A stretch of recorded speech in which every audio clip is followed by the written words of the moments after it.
when I work with people in therapy and they tell me that their Christian identity, Jesus is a big part of their core identity, I honor that and respect it, and gently and courageously begin to introduce them to this idea that all of their parts are welcome, including the parts that they don't like, especially what we call in IFS the firefighters. So I wanted to maybe kind of end with this and kind of swing back to addiction and the firefighters, because typically firefighters are the parts that are people think of as causing all the problems in life: addictions, rage, anger, compulsions. Some of the things that we can't control that we try to control, our sexual desire, that sort of thing. So I'm always delighted, and it seems to me that it's the most transformational.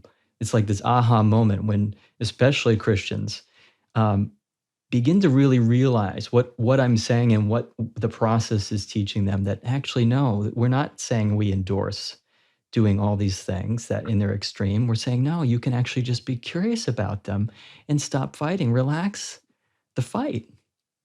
And it's usually like, are you serious? They say to me literally, are you serious? Is it that simple? And I'm like, well, I think it is. Why don't you try it? What's your experience?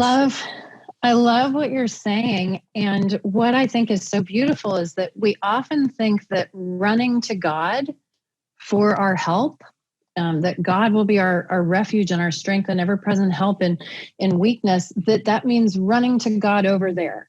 And it's that whole, I got to run through my pile of sin to get on over to God way over there in his big holiness. And that's just exhausting and filled with shame and hopelessness. And it's really well-intentioned. But if I'm trying to get over there to God and God is only over there, but he's not here, then I'm kind of, it's a little bit of a hopeless experience because I have to do it right and all of that. But that isn't how God identifies himself. If we look, and names in Scripture are incredibly important. Names capture people's identity, their core. And so when God chose the name that he would give himself, he chose the name Emmanuel, which means God with us, God in us, not over there, not where he's going to run out and grab a sandwich or get a snack. God with us, Emmanuel. He's right here. He's in you and in me. And that is so transformational because now, and that doesn't mean God isn't out there in the universe, but in a very tangible way, the image of God, the imago Dei, the divine essence is within me. And I spend a lot of time in Scripture proof texting this in the book so that people who are very concerned about the theology and the hermeneutics of this can really follow that if they would like to. I believe it holds up to the test of Scripture. When I know that's the case and I have a cookie eating part, instead of yelling at my cookie eating part and telling it that it needs to quit defiling the temple of God and get on over there across my pile of Oreos to the God over there, instead of that being how I get to God, if I realize that I can just become curious about my cookie eater and that accessing the divine within me is actually how my cookie eater can run to Jesus, and Jesus can say to my cookie eater, hey, buddy, welcome.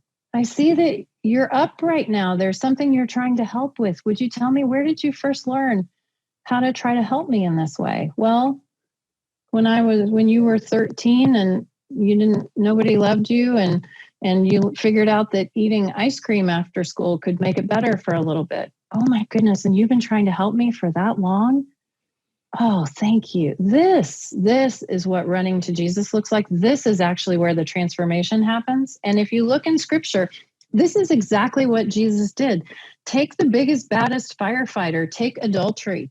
Okay, I work with sex addiction frequently. So the Pharisees wanted to get, right and wrong and good and bad, and let's hook Jesus. So they go grab this woman who was caught in adultery, and they throw her down in front of Jesus and say, she's so bad. She's got the really worst firefighter. She's the worst sinner. What are you going to say about it?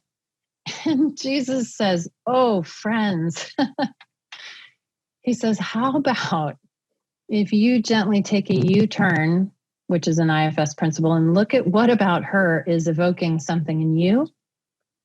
Because that is what needs to heal here.